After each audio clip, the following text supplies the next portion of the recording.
Bienvenue dans La Leçon, le podcast sur l'art d'échouer. Cette semaine, je suis très heureuse de recevoir Adrien Gallo, le leader iconique des Bébés Brunes, qui sort un nouvel EP, Premier retour du futur, qui résonne comme un retour aux sources, au rock indie, avec le sentiment d'avoir pu rentrer dans l'after, de boire un verre dans une pièce enfumée, beaucoup trop blindée, de raconter sa vie à un inconnu qu'on ne va jamais revoir et à qui évidemment on confie tout. Cet album, c'est un banger. Et moi, Adrien, ça me fait tellement plaisir de te recevoir ici. Ah, merci, moi aussi. Si tu savais les stratagèmes qu'on trouvait avec mes copines pour écrire les paroles de tes chansons, c'est véridique. Les paroles de tes chansons sur nos converses. J'adore. Est-ce que tu te rappelles de cette période-là? J'adore, ouais. En fait, tu voulais écrire des paroles, quoi. Ah non, j'ai littéralement écrit Bébé Brune avec un J'adore. fou. Ça fait plaisir. Et puis, faut rajouter ça, Converse qu'on usait, tu sais, qu'on portait, plus c'était déchiré, plus t'étais cool. T'étais cool, bien sûr. Cheap Monday ou pas? Cheap Monday, j'allais le dire, schmouve. Et puis surtout, schmouve. Bien sûr. Et puis la raie, vraiment, avec la mèche qui partait de derrière l'oreille, là. Waouh. Tu vois? Stylé. T'en penses quoi? Stylé. J'adore. Je veux ton avis honnête. Ouais, il y a tellement de trucs à dire. On clair. en parlait à American Apparel, c'était une Ouais, époque. Ouais. T'avais April 77 aussi, les jeans April 77. C'était un peu plus haut de gamme. Un peu plus haut de gamme. Ça, moi, j'étais Cheap Monday, j'avoue. Et puis, Je on me suis acheté sentait que un toi, Cheap Monday. Ouais, qu'un Cheap Monday? Quelle époque. Qu'un seul. Pour toute une tournée? Putain, vous étiez rock'n'roll, hein. Vraiment. Aujourd'hui, on va se taper des bars, apparemment. Je sais pas, on va voir. Mais si, je suis sûre. J'ai confiance en toi. On va parler d'un sujet très cool, le sport. Oui. Et plus particulièrement le tennis. Oui, c'est ça. Parce qu'en fait, on m'a dit qu'il fallait que je réfléchisse à un échec, quoi. C'est vraiment le thème de l'émission. Et donc, je t'ai un peu teasé, j'ai dit que ça parlait de sport. En fait, pour tout te dire, mon rêve initial, c'était pas forcément la musique, c'était plus d'être genre champion de tennis. Ok. Genre vraiment Roland Garros, je regardais trop quand j'étais petit. J'étais un peu très fan d'Agassi. Ok. Je sais pas si tu vois Agassi. Si. On est la même génération. J'ai eu un regard mort. Même génération. Ah oui, Agassi, je me rappelle bien surtout sûr. d'une finale Moya Correggia, genre qui m'a rendu dingue. Je crois que c'était une finale de Roland Garros, genre dans 99, peut-être 2000. Ça y est, là par contre tu m'as Là, je t'ai perdu, voilà. Ça commence à être un peu trop. Donc, je vais rester dans les grandes lignes. Et en gros, voilà, je voulais absolument être tennisman. J'étais trop chaud. En fait, et en deuxième chanteur, hein, tu vois, un peu genre. Mais alors attends, tu viens d'une famille où on fait beaucoup de sport? Comment ça t'est venu? Non, pas du tout. J'avais un très bon pote qui s'appelait Vincent Hirsch. Je l'embrasse d'ailleurs, que je vois plus. J'aimerais bien le revoir, Vincent, si tu m'entends. Qui était fan de tennis et on allait jouer au tennis genre après l'école ou le week-end. Tu vois, il m'invitait. Okay. Il était dans un club au PUC dans le 13, dans le 14, juste à Charity. On allait jouer là-bas et genre on kiffait trop et tout. Et moi, j'ai dû faire genre des petits stages, des petits cours. Et puis un jour, j'ai vraiment voulu genre. Tu sais, j'aime bien faire les choses sérieusement. Donc je me suis dit, ok, je veux vraiment y arriver. Je sais que c'est très dur. J'avais quoi, genre 8 ans. Oh, c'est trop mignon. Ouais, j'étais tout petit, tu vois. 8-9 ans. Et en fait, je passe une sorte d'audition pour un super club à Montrouge qui s'appelle le CAM. Qui existe encore, c'est genre le club trop stylé. Et si tu réussis à passer cette audition, enfin, c'est pas une audition, mais tu sais, genre tu joues contre des profs et tout. Ouais, dès 8 ans. 8-9 ans, ouais. Waouh. Tu deviens entraîné par le CAM. Et quand t'es entraîné, c'est genre trop stylé. Genre, tu vois, t'es sur des rails pour devenir un grand joueur de tennis. Ok. Sauf que, moi, en fait, je jouais bien au tennis, j'adorais jouer, faire des balles avec les copains et tout. Mais en fait, donc j'ai passé cette audition, je l'ai eu, j'étais comme un dingue. Wow, je raconte très mal les histoires, excuse-moi. Je suis pas très indulgent. En plus, moi, je suis très nul pour raconter les histoires. Genre, c'est pas du tout linéaire et tout. Il y a plein de détails qui servent à rien. Il y a pas les bons trucs. Tes enfants, le Père Noël n'existe pas. Oh là. Oh my god. Et Dumbledore, tu verras dans le chapitre 12. Exactement. Et donc, j'en étais où? Ouais, donc en gros. ça part trop bien. Et attends, on a combien? On a 6 minutes d'enregistrement, déjà, Adrien. Et t'es déjà perdu. Je suis déjà perdu. Du coup, comme je te disais, audition qui n'en est pas une, mais bon, bref, je gagne. Je suis entraîné, génial. Et là, en fait, à partir du moment où t'es entraîné, c'est genre 4-5 fois par semaine, j'y allais comme un dingue, je bossais de fou et tout. Et tu dois faire genre 50 matchs par an et réussir tes matchs. Et le problème, c'est qu'en fait, j'étais genre nul en match et je ne faisais que perdre mes matchs, mais d'une manière honteuse. Enfin, vraiment, je mettais pas une seule balle tout dans le filet. Enfin, bref, une catastrophe. Je pleurais après parce que si tu vas loin et tout, c'est ma mère qui m'amenait et tout. Et genre. C'était censé être drôle et maintenant, ouais. je suis trop triste pour toi. Tu veux un échec, là, je te donne un bon échec, tu vois. Un truc vraiment dur. En fait, j'avais pas du tout le mental. Ouais. En fait, le tennis, c'est hyper mental. T'es tout seul. Et ça blague pas. Enfin, genre, t'es seul avec toi-même. Et c'était souvent des gars très forts en face. Et en fait, c'était pas trop concret pour moi, quoi. Genre, j'avais besoin d'un truc plus abstrait, je pense. Et genre, ce truc, soit tu gagnes, soit tu perds. Et tu sais, c'est de l'endurance, mais mentale et tout. Je me suis effondré. Et genre, j'ai perdu mes 50 matchs, je crois. Genre, la cata. Et plus tu perds, évidemment, plus tu te dis putain, mais là je peux pas perdre et tout. Genre ma mère, elle a fait 1 heure de route et tout. Vas-y, il faut au moins que j'en mette un et tout. Donc pression supplémentaire sur tes petites épaules. Mais le tennis, c'est trop chaud. Hein. Franchement, c'est hyper dur. Tu sais, c'est intéressant que tu me dis ça. Et en plus, avant de commencer, je t'ai dit que je faisais du ping-pong. Ouais. Pourquoi tu rigoles? Non, j'adore cet enfant. J'adore le ping-pong. Je rigole moi aussi. Je me suis tapé un blocage carrément durant la moitié de l'année. Non, blocage mental. Ah merde. Et je me suis carrément, je crois, auto-sabotée. Ah voilà. On est d'accord. Parce qu'il y a un jour, un match que tu perds, et lorsque t'es un peu perfectionniste et que t'es sensible, beaucoup dans l'émotivité, que t'as envie de bien faire, eh ben, tu commences à mentalement te dire, mais en fait, je suis nulle, et effectivement, ça se retranscrit. Tu rentres dans la spirale de la loose. Totalement. La spirale de la loose, j'adore.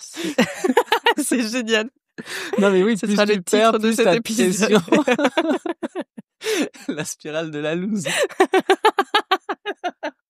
Bah, c'est son 3e EP. Prochaine EP, la spirale et le dernier, sûrement. Et sûrement le dernier, du coup, si on veut être logique et genre cohérent. Ça venait d'une grande émotivité chez toi? Ouais, grave. Et je pense qu'en fait, il faut être un peu genre de marbre, tu vois, faut être hyper concentré et pas trop sensible à tous les trucs. Genre un peu, et j'y arrivais pas du tout, quoi. Et effectivement, je pense c'est émotivité, et ouais, plus tu perds, plus t'as peur de perdre, et plus en fait tu retiens tes coups.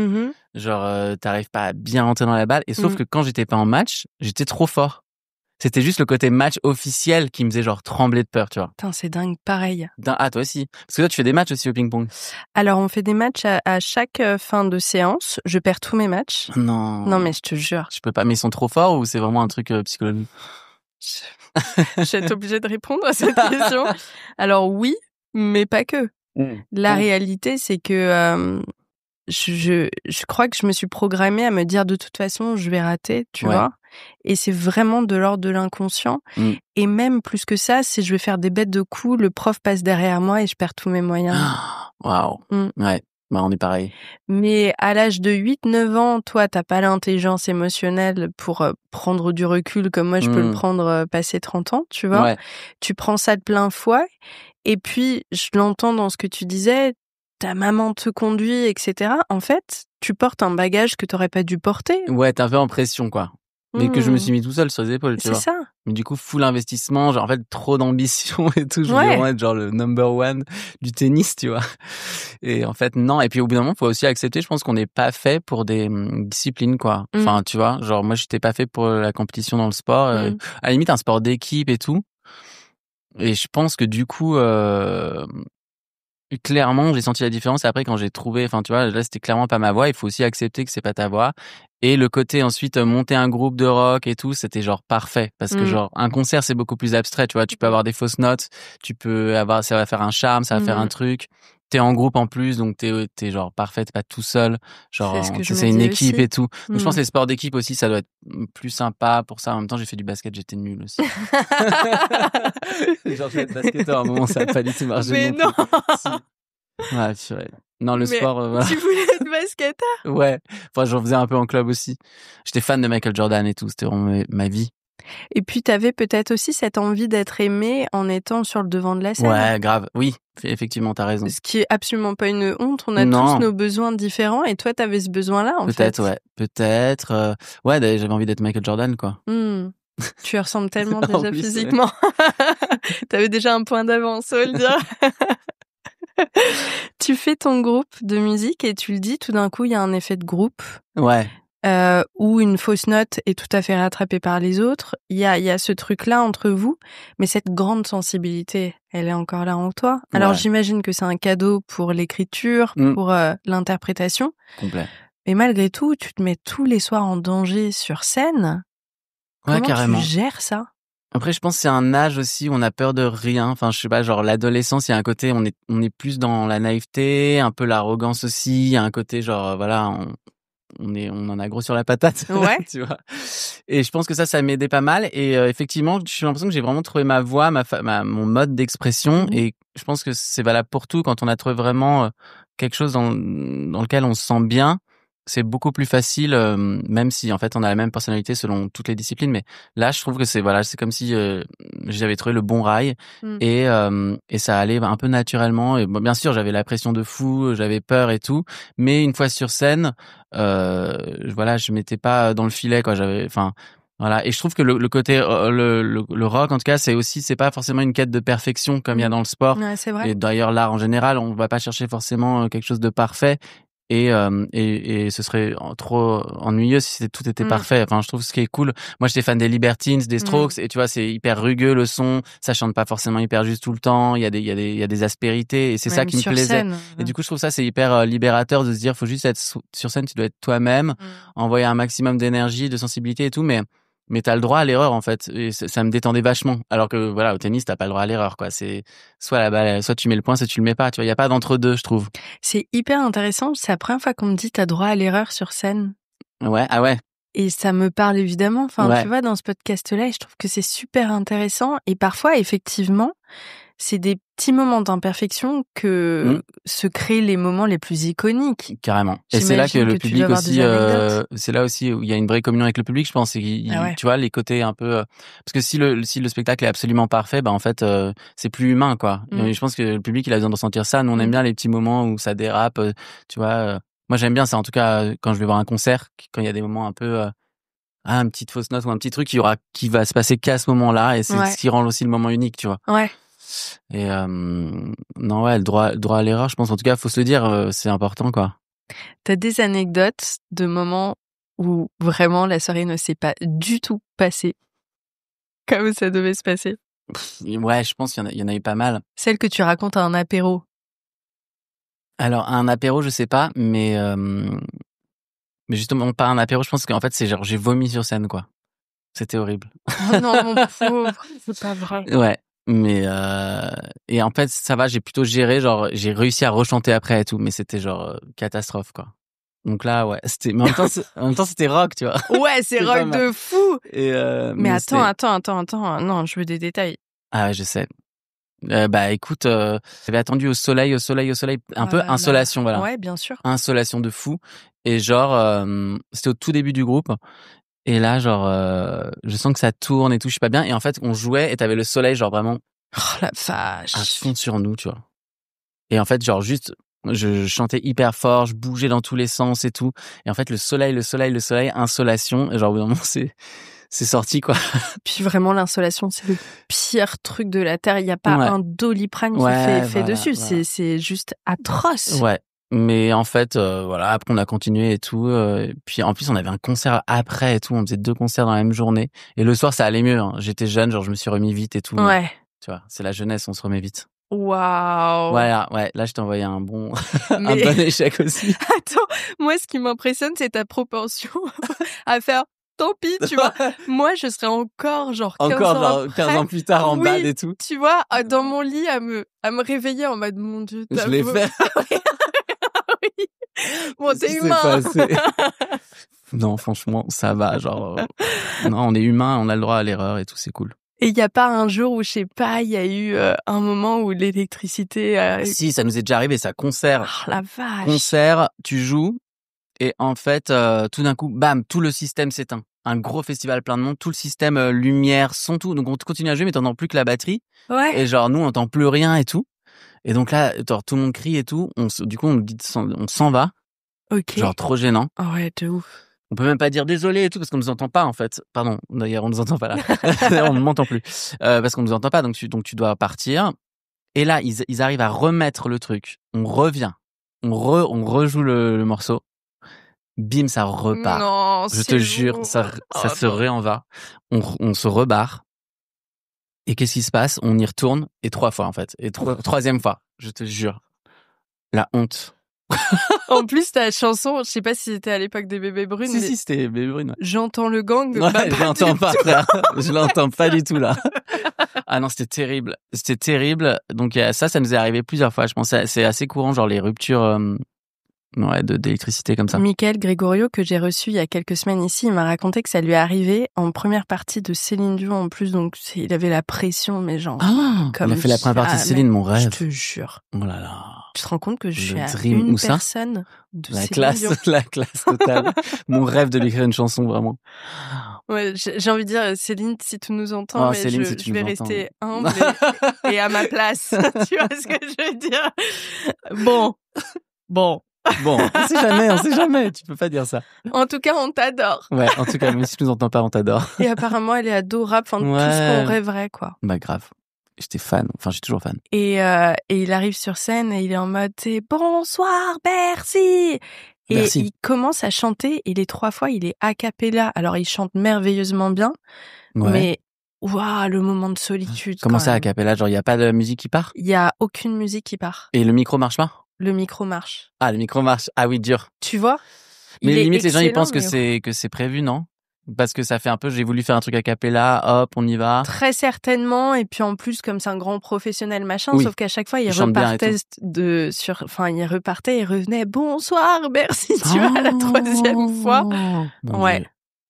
Mon Dieu. C'est terrible parce que dans ce moment-là, on te dit, mais t'inquiète, Adrien, enfin, au pire, qu'est-ce qui se passe? Tu vois, non, faut relativiser dans ces cas-là. Genre, en vrai, tu vois, il y a vraiment pas mort d'homme, c'est pas grave, hein, ça fait partie du truc. Enfin, encore une fois, je pense qu'il faut peut-être effectivement viser à quelque chose, vraiment être exigeant avec soi-même. Quand j'écris, quand je compose et tout, être exigeant. Quand tu fais un concert, t'as envie de livrer le mieux et tout. Mais voilà, un concert, c'est aussi de la musique vivante. Et genre, dans vivant, bah, il y a aussi imprévu, il y a humain. Donc, ça fait partie du truc, quoi. Je pense qu'il faut pas non plus devenir rigide par rapport à ça, quoi, je trouve. Il faut se laisser aussi un peu de marge.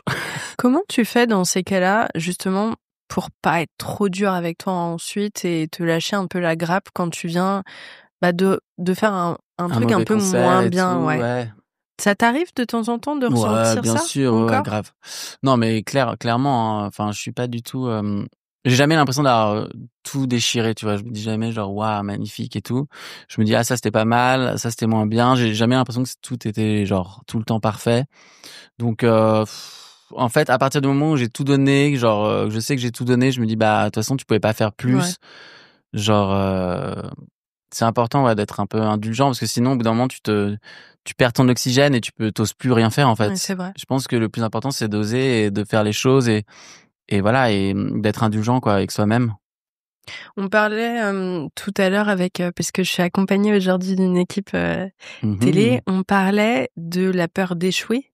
Ouais. La toute première des peurs et celle qui t'empêche le plus de te lancer. Et c'est extrêmement triste parce que on a tendance, et c'est humain, à tout de suite imaginer tous les scénarios catastrophes, tu vois. Grave. Ambiance anxieux de fou, ouais. C'est Moi, ça. je suis comme ça, ouais. T'es comme ça aussi? Ouais, grave, hyper anxieux et tout. Après, faut la dépasser. T'as fait un groupe de rock quand même, tu vois. Non, mais c'était une manière de combattre ça, je pense aussi, hein. Le rock, enfin la musique, ça m'a aidé à me dépasser, enfin à dépasser les peurs, à dépasser le truc en étant dans un truc un peu un faux je m'en foutisme, mais qui finalement va te débrider, tu vois, un côté genre on y va, c'est ça, c'est le rock et tout, c'est parti, tu vois, genre on réfléchit pas, on y va quoi. Et ça fait du bien et je pense que la peur d'échouer, il faut pas qu'elle soit paralysante, faut juste qu'elle nous rende meilleurs dans ce qu'on produit et tout. Justement de faire des super chansons ou je sais pas d'écrire des super livres ou des super spectacles, peu importe, enfin tous les domaines mais donc et puis aussi en fait il y a un autre truc, c'est genre un truc inverse aussi, il y a plein de gens qui ont la peur de réussir quoi, et ça c'est aussi hyper handicapant je trouve. Le fameux autosabotage. Ouais. Parce que toi dans ton cas t'étais excellent quand t'as été pris. Déjà t'as été pris. Quand j'ai été pris, tu veux dire quoi? D'un point de vue extérieur, lorsque tu joues au tennis à cette période-là, il y a peu d'enfants qu'on choisit. Si on t'a choisi, c'est des pros, c'est qu'il y a une raison. Ouais. Et puis tous les matchs hors compétition, trop bizarre. Tu les gagnes. Ouais. Est-ce qu'il y avait pas une trouille en toi de te dire qu'est-ce qui va se passer en fait? C'est quoi la prochaine étape pour moi? C'était peut-être trop écrasant. Raison. Ouais, il y a peut-être un truc comme ça aussi, genre pas envie de passer un step ou je sais pas, ou peur de qu'est-ce qui va se passer, du futur et de ce qui est pas prévisible quoi. Parce que tu vois, tu parles du tennis. Moi, par exemple, enfant, je faisais de la danse classique et je rêvais d'être petit rat de l'opéra. J'ai jamais travaillé pour passer des concours parce que je le savais, passer les concours, c'était partir à Paris, quitter ma maman que j'adorais. Mais c'est clair, à quel âge en plus? Elles sont toutes petites. C'est hyper dur, je crois, les formations Bien pour sûr. être... Je pense que j'aurais pas eu le niveau non plus. J'étais bonne, mais j'aurais pas eu le niveau non plus. Donc, factuellement... Mais hyper dur de quitter sa famille et tout. Ouais. Et peut-être un peu aussi... Oui, peur de l'inconnu, quoi. Bien sûr. Bien sûr, et de ce qui t'attend, et puis d'être à la hauteur aussi de ton succès. J'imagine que tu devais te dire ça aussi. Ouais, exactement, c'est d'être à la hauteur, ouais. Et en plus, toi, dans ton histoire, il y a quand même... donc, c'est fin d'adolescence quand tu connais le succès. Ouais, c'est genre 17 ans, quoi. C'est un peu du jour au lendemain, il y a ce truc où on te propulse. Ouais. Moi, j'ai beaucoup entendu ça de... se taper le syndrome de l'imposteur parce que il y a pas eu graduellement, tu vois. Moi, clairement, mon succès, il est tellement graduel que je ne ressens pas ça du tout. À 45 ans, machallah, je serais connue, tu vois. Mais chez toi, qui est en plus dans une période où on se développe encore, on se connaît pas vraiment très très bien. J'imagine à quel point c'est écrasant de voir, tu le disais, faire genre, on assure, etc. Ouais, c'est un peu grosse pression. En même temps, le fait d'être en groupe, je pense que ça aide aussi parce que c'est pas que toi. Je pense que tout seul, c'était pas jouable, quoi. Je pense que c'était trop de pression, tu vois. Mais en groupe, on reste un peu dans notre bulle. Moi, j'ai toujours eu ce truc, j'ai voulu garder mes potes d'enfance, donc je voyais que mes vieux potes. Genre, j'avais un cercle très fermé d'amis et que en bande copains d'enfance, tu vois. Et j'essayais de garder le plus possible les pieds sur terre parce que je me disais ok, genre en fait le succès qui arrivait d'un coup, je le voyais plus comme une porte d'entrée pour en fait en vivre, et c'était mon vrai but, et genre d'être vraiment musicien et ma passion, et je savais que je pouvais rien faire d'autre, clairement pas du tennis, et genre je sais pas, genre j'aimais bien la philo et tout, mais genre j'étais pas très fort en cours et tout, et genre tu sais en cours j'écrivais mes textes, j'étais à fond, j'étais monomaniaque et tout. Et du coup, plus le côté, ok, on garde les pieds sur terre, on s'enflamme pas, on fait pas n'importe quoi, on réfléchit genre aux prochaines chansons, on fait les meilleurs concerts possibles, on reste bien concentré dans ce qu'on aime, et parce que j'arrêtais pas d'entendre ça va être un feu de paille, tu te manges tous les trucs, genre c'est un boys band, c'est un feu de paille, machin. Et genre du coup, voilà, bien rester concentré, bosser, et genre essayer de pas partir dans tous les sens et tout, quoi, genre donc garder la tête froide, c'était un peu genre le mot d'ordre, tu vois. Ouais, je comprends. Et puis en plus, c'est une réalité, ça a été une réalité pour beaucoup d'autres groupes. Vous avez été le chef de file d'une tendance, et c'est un peu lunaire d'ailleurs à quel point c'est retombé ensuite. Grave. Ça a été French Touch. Ouais, après il y a eu la French Touch et tout, direct. C'était très court en fait, le moment un peu. Et j'ai l'impression qu'en France, je sais pas pourquoi, il y a à chaque fois la place que pour un artiste, tu vois. Genre selon les mouvements, il y a pas 10 000 artistes qui arrivent à vraiment, enfin en tout cas ces dernières années, je trouve. Ouais, parce que maintenant il y a Internet. Et là c'est autre chose. Nous, il y avait pas ça. Ça c'est cool en vrai. Il y avait même pas Facebook encore. On était Désolée. millennial core. Je nous ramène à notre âge. Mais en fait Internet aujourd'hui ça permet, enfin moi je suis halluciné et ravi du nombre d'artistes qui sortent aujourd'hui, genre qui chantent en français. À l'époque personne chantait en français. Genre c'est vraiment ce dont je rêvais à l'époque, ça se produit maintenant en fait, ce côté plein de gens hyper créatifs. Maintenant tu peux faire de la musique dans ta chambre, tu vois, et c'est génial quoi, et tu de la super bonne musique.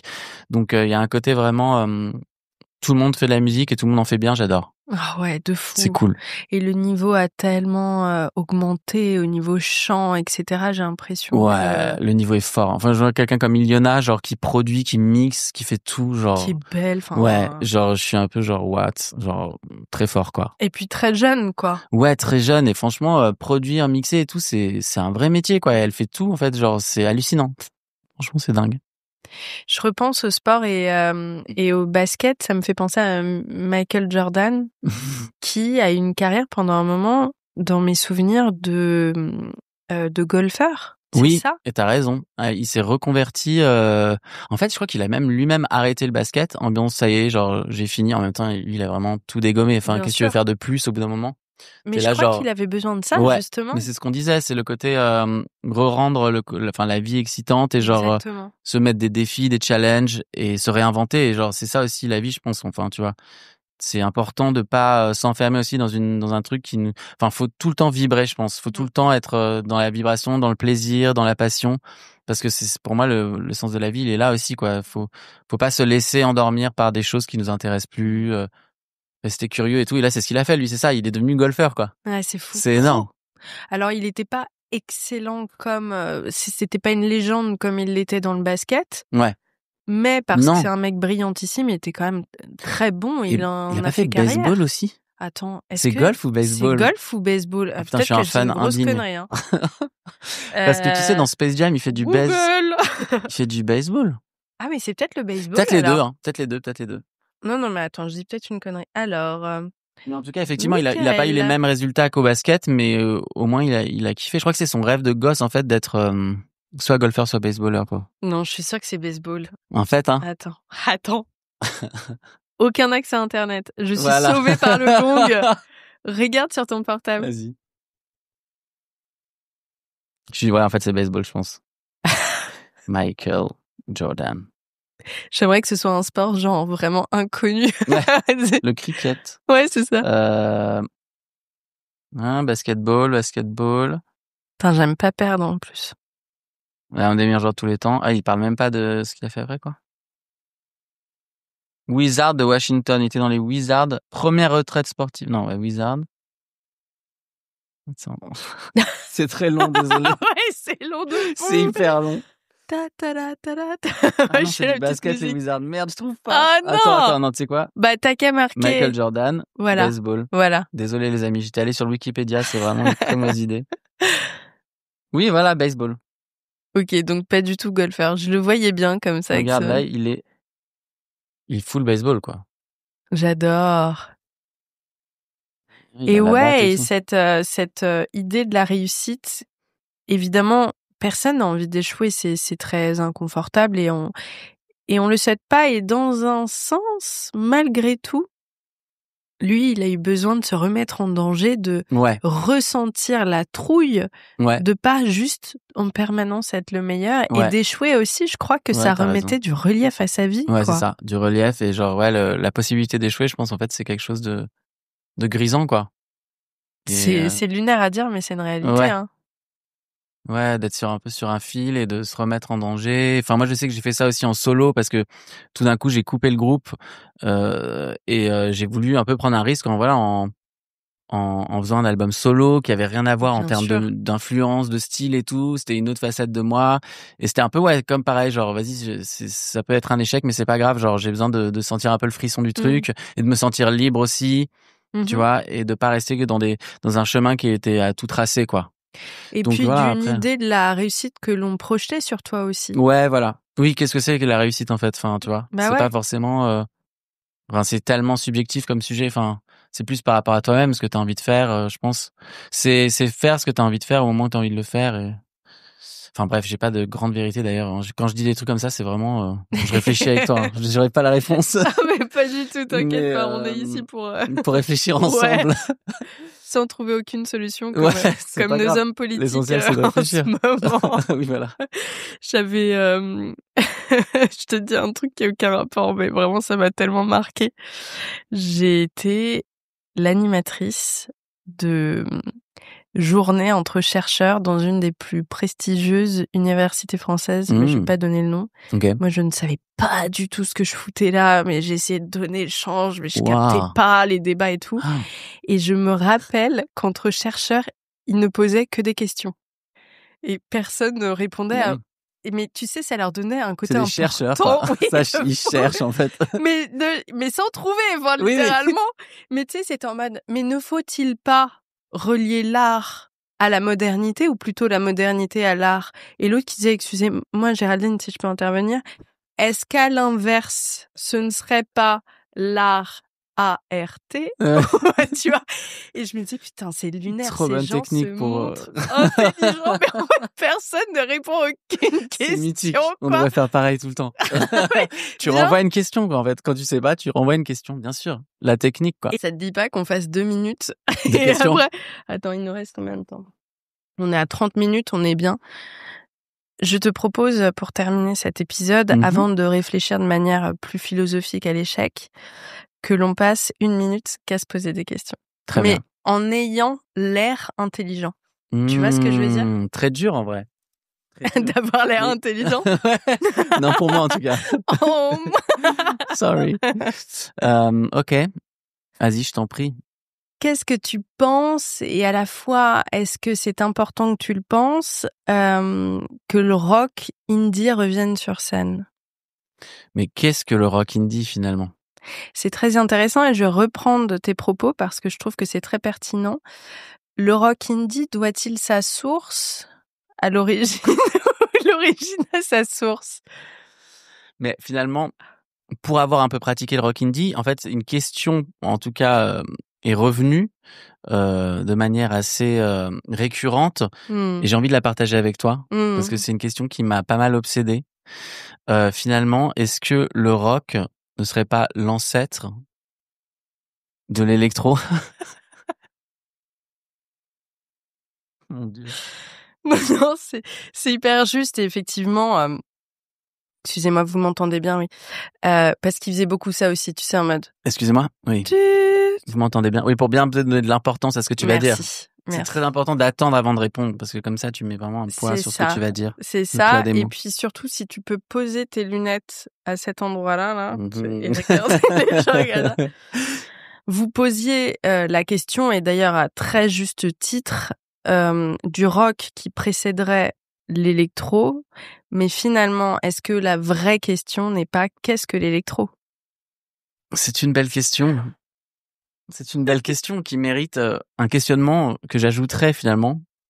Je vous en prie. Sachant que le blues précède le rock'n'roll précède finalement toutes des milliards de branches spécialisées de médecine.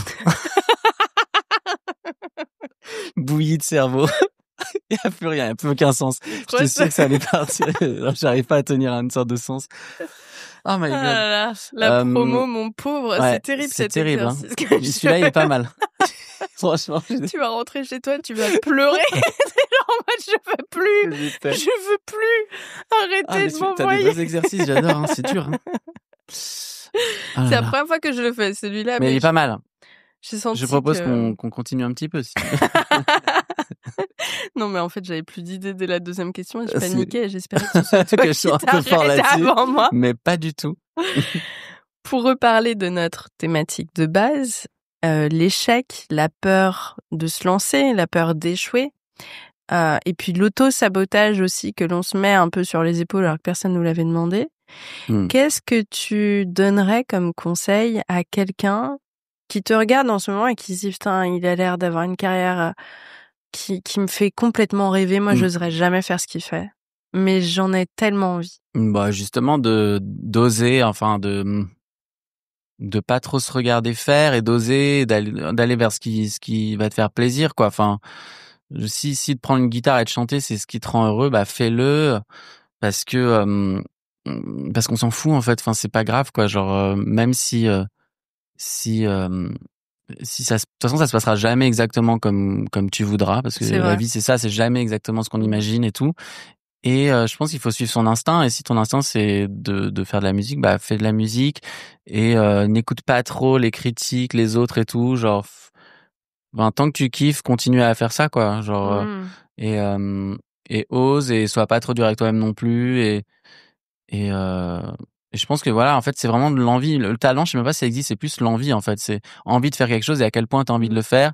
Et quand tu as envie de le faire, et bah tu te concentres, tu mets tout ton cœur, toute ton âme, et c'est là que c'est là qu'on peut appeler ça un peu quelque chose de enfin un résultat un peu talentueux, quelque chose de beau, quoi. Genre, c'est juste une envie très forte, j'ai l'impression. Donc finalement, ce qui compte, c'est l'envie, quoi.